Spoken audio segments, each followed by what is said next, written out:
Bulatkan tekad kuatkan hati, negeri ini memanggilmu kawan. Belajar bergerak berbagi untuk negeri, guru penggerak majukan pendidikan. Guru penggerak menghamba pada murid, kreatif rancang pembelajaran. Hargai potensi, tingkatkan prestasi, lahirkan profil pelajar Pancasila. Belajar bergerak berbagi untuk negeri, kita menjalin kolaborasi. Belajar bergerak berbagi untuk negeri, demi bakti pada Ibu Pertiwi.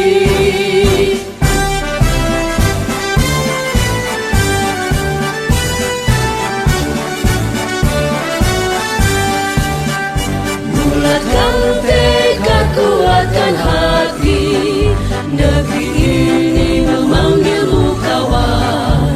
Belajar bergerak berbagi untuk negeri, guru penggerak majukan pendidikan. Guru penggerak menghamba pada murid, kreatif rancang pembelajaran. Hargai potensi, tingkatkan prestasi, lahirkan profil pelajar Pancasila. Belajar bergerak berbagi untuk negeri, kita menjalin kolaborasi. Belajar bergerak berbagi untuk negeri, demi bakti pada Ibu Pertiwi. Belajar bergerak berbagi untuk negeri, kita menjalin kolaborasi. Belajar bergerak berbagi untuk negeri, demi bakti pada Ibu Pertiwi. Demi bakti pada Ibu Pertiwi.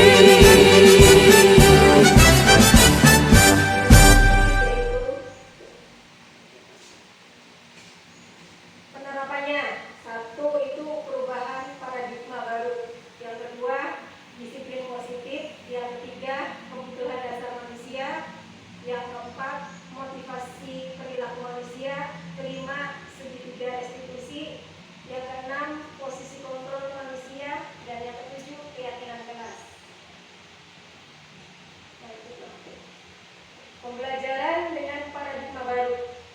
Pembelajaran dengan paradigma baru dirancang berdasarkan prinsip pembelajaran yang berdiferensiasi sehingga setiap murid belajar sesuai dengan kebutuhan dari tahap perkembangannya untuk mewujudkan profil pelajar Pancasila. Profil pelajar Pancasila sendiri yaitu bertakwa pada Tuhan Yang Maha Esa, kritis, terus mandiri, kreatif, bergotong royong, dan berkebinekaan bermoral. Budaya positif. Apa disiplin biasanya hubungannya dengan tata tertib atau peraturan yang harus dilaksanakan dan menimbulkan ketidaknyamanan. Biasanya anak-anak kalau ngomong disiplin aja, Miss wedi, Miss orang nyaman, takutnya apa? Takut dihukum. Nah, sebagai pendidik tujuannya yaitu untuk menciptakan murid yang memiliki disiplin diri sehingga mereka dapat berperilaku dengan mengacu pada nilai-nilai kebajikan universal dan memiliki motivasi intrinsik bukan ekstrinsik. Jadi motivasi itu dalam diri sendiri sadar. Jadi jangan hanya dengan disiplin itu dengan aturan takut dihukum. Jadi kalau takut dihukum berarti motivasinya masih dari luar, bukan dari diri sendiri. Maksud saya budaya positif itu kira-kira anak itu sadar dengan dirinya sendiri, sadar akan nilai-nilai kebajikan universalnya. Disiplin positif merupakan satu cara menerapkan disiplin yang bertujuan untuk menumbuhkan kesadaran diri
Motivasi perilaku manusia. Motivasi merupakan dorongan yang timbul pada diri seseorang secara sadar atau tidak sadar untuk melakukan suatu tindakan dengan tujuan tertentu. Jadi motivasi itu ada dorongan yang timbul dari diri kita sadar atau tidak sadar untuk melakukan tindakan. Satu, menghindar dari ketidaknyamanan dan hukuman. Menghindari. Contohnya, murid melakukan disiplin diri karena ia takut dihukum. Ketidaknyamanan, hukuman. Jadi murid itu takut melakukan disiplin itu takut dihukum. Jadi itu motivasinya masih ekstrinsik, bukan dari intrinsik, bukan dari diri sendiri. Yang kedua itu mendapatkan imbalan atau penghargaan dari orang lain. Dia melakukan disiplin itu hanya karena kayaknya imbalan atau kayaknya penghargaan dari orang. Murid melakukan disiplin ini karena dia ingin mendapatkan imbalan. Atau itu masih motivasinya motivasi ekstrinsik, masih belum intrinsik. Yang kita butuhkan anak itu kira-kira udah sadar diri, udah dari diri sendiri gitu. Kira-kira motivasinya terbuka untuk dirinya sendiri itu murid itu melakukan disiplin karena sadar akan nilai-nilai kebajikan dirinya. Hal ini merupakan motivasi intrinsik. Ya, jadi timbul dari dewek, sadar dewek anak itu. Yang kita yang bawa sepatu, sekolah yang bawa sepatu, atribut yang kudu lengkap, sekolah yang nggak boleh terlambat. Jadi sadar dengan sendirinya seperti itu. Jadi yang kita butuhkan yaitu motivasinya menilai nilai-nilai kebajikan dari diri sendiri. Konsep disiplin dengan identitas gagal. Kita menerapkan disiplin tapi identitasnya gagal. Satu, hukuman. Kita pengennya mendisiplinkan tapi kita hukum, hukuman, memberikan hukuman kepada anak-anak yang menyakitkan, misalnya kayak fisik, suruh lari ke lapangan atau tidak nyaman. Murid merasa takut, merasa memaksa, merasa murid itu menyembunyikan kesalahan, tidak jujur, jadi maulah bukan dihukum, jadi disembunyikan kesalahannya. Jadi orang jujur anak tersebut. Murid menjadi minder, kadang-kadang takut, jadi minder anak tersebut. Memberi penghargaan juga termasuk identitas gagal. Memberikan penghargaan. Makanya sekarang itu sebenarnya kita memberikan rapot nilai, rapot, nggak ada ranking itu, ya maksudnya tujuannya seperti itu. Memberi penghargaan itu termasuk identitas gagal. Jadi di rapot sekarang tuh nggak ada yang namanya ranking-ranking. 1 sampai untuk motivasinya sebenarnya bagus. Ada sisi negatif dan positifnya juga. Tapi katanya itu memberikan itu mematikan kreativitas, tidak efektif atau merusak hubungan, nanti sifatnya iri. Paling nggak kumpul baik dia semua di juara, kumpulan anak semua kayak ngomong. Kita oleh penghargaan dia pun baik. Kadang-kadang membuat iri seperti itu. Menghukum dengan sistem ranking, itu kan ada merampas hak menghargai diri sendiri. Jadi kita memberi penghargaan, hak kita itu dirampas. Jadi kita tuh tujuannya pengen memberi penghargaan. Padahal dalam pembelajaran itu sebuah penghargaan bagi kita. Dari kita ada anak yang nggak bisa menulis. Hari ini nggak bisa nulis A, lama-lama nulis A bisa. Itu udah termasuk penghargaan karena sudah bisa menulis. Itu penghargaan dari dirinya sendiri. Jadi jangan hanya mengharapkan imbalan atau penghargaan dari orang lain. Nah, sekarang konsep disiplin dengan identitas sukses. Kita mengharapkan disiplin tapi identitasnya sukses. Konsekuensi. Biasanya ada konsepnya. Biasanya ada mentaati peraturan. Apa konsekuensinya? Seperti itu. 1. Menguatkan jangka pendek. Perlu monitoring berkelanjutan. Stimulus respon. Yang keempat, murid menghormati peraturan. Yang kelima, kehilangan waktu untuk menentukan kesalahannya. Biasanya kita harus selalu memonitoring. Jadi anak-anak itu harus selalu diawasin. Anak yang terlambat sekolah tiap hari masih aja. Kita harus berikan konsekuensinya. Kamu udah terlambat sekolah, harus apa konsekuensinya? Misalnya seperti itu. Mudah-mudahan besok jangan terlambat lagi. Jadi memberi peringatan kepada anak tersebut. Restitusi. 1. Murid bertanggung jawab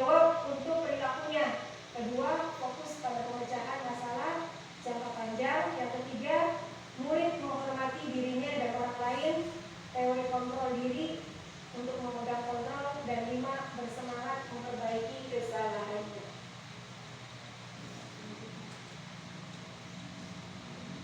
Sekarang konsep disiplin dengan pendekatan restitusi. Disiplin dengan pendekatan restitusi itu sebuah cara menanamkan disiplin positif. Ini yang kita harapkan. Pendekatannya pendekatan restitusi. Restitusi sendiri itu pengertiannya yaitu proses menciptakan kondisi bagi murid untuk memperbaiki kesalahan mereka sehingga mereka bisa kembali pada kelompok mereka dengan karakter yang lebih kuat, yaitu karya dosen 2004 seperti itu. Jadi restitusi itu proses menciptakan kondisi murid untuk memperbaiki kesalahannya.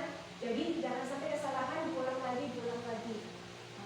Ciri-cirinya seperti bukan menembus kesalahan, namun untuk belajar dari kesalahannya. Memperbaiki kesalahan.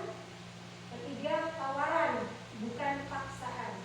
Tawar, ditanya untuk besok jangan sampai terlambat lagi. Jadi memberikan tawaran, jangan sampai terlambat. Yang keempat, menuntun untuk melihat ke dalam diri.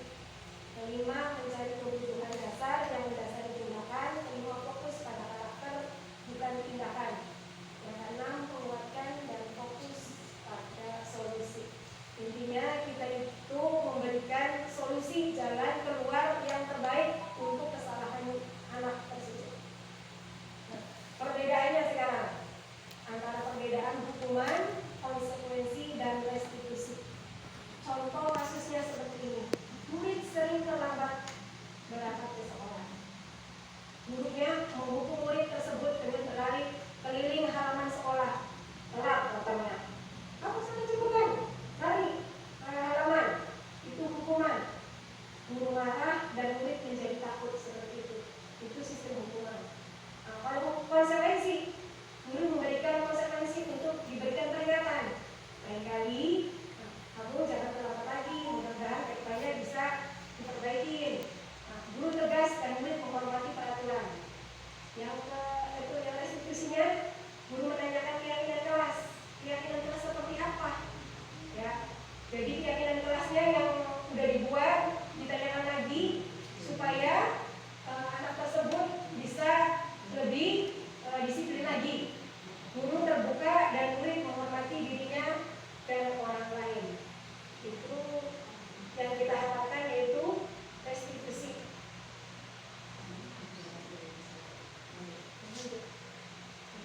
Sekarang contoh penerapan 5 posisi kontrol.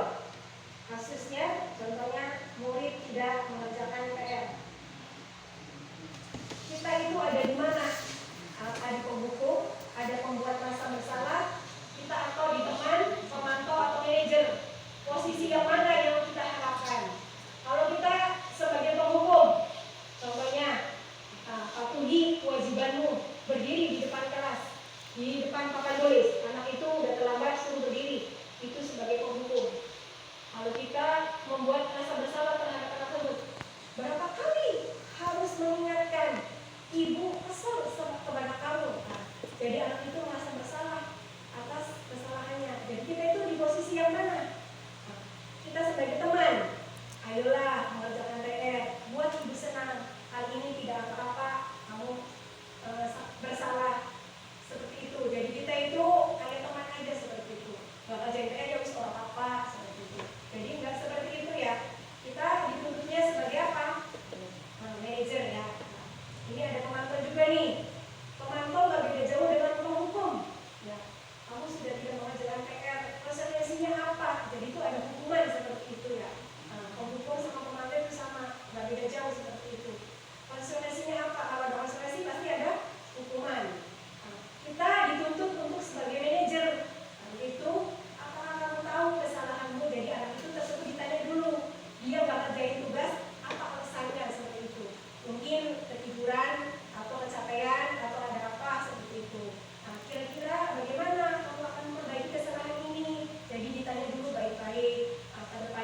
Waalaikumsalam. Assalamualaikum warahmatullahi wabarakatuh. Waalaikumsalam. Setelah melihat penampilan Bu Alif dalam menyampaikan sosialisasi budaya positif, itu kesannya sangat bagus Bu Alif. Ibu Alif begitu menguasai materi, dan dalam kehidupan sehari-hari pun bukan saya menyepelekan kelas lain ya. Setelah Bu Alif terjun ke guru penggerak, rasa-rasanya kelas 6 ini tampil beda Bu Alif. Ya beda dari yang dulu. Ya, beda dari sebelum Bu Alif masuk guru penggerak. Jadi ada peningkatan lah tentang disiplinnya, akhlak anak-anaknya. Itu sebenarnya saya rasakan sendiri gitu. Saya perhatikan sendiri itu sangat beda. Kemudian untuk teknis, bukan teknis sih. Tadi bicara soal positif ya, ini juga termasuk yang positif. Tadi saya tengok kiri kanan, masih ada sawah yang bergelantungan. Tolong itu juga diperhatikan Bu Alif. Jadi tinggal Bu Alif menyuruh penjaga sekolah untuk membersihkan. Jadi sebelum kegiatan ini berlangsung harusnya tadi dibersihkan dulu. Itu saja mungkin kekurangannya. Kalau yang lainnya cukup bagus. Itu saja mungkin. Dari topik hidayah. Wassalamualaikum warahmatullahi wabarakatuh. Iya sedikit ya. Kaca jendela juga harus dibersihkan. Terus ini apa? Kursi-kursi dirapikan harus sama yang di depan ya. Terus yang rendah. Oh iya, tinggi ya, tinggi ada itu harus Iya. Terus ini juga kotak-kotak itu jangan sampai miring nih. punya keberatan buku Khawatir buruk ya. Ya itu saja dari saya. Terima kasih atas tanggapannya, mungkin saya bisa Warahmatullahi wabarakatuh. Nama saya Nala Saida, kelas 6 dari SDN 2 Mundu. Saya selalu membacakan keyakinan kelas supaya selalu tercipta budaya positif di lingkungan kelas dan lingkungan sekolah. Terima kasih. Assalamualaikum warahmatullahi wabarakatuh.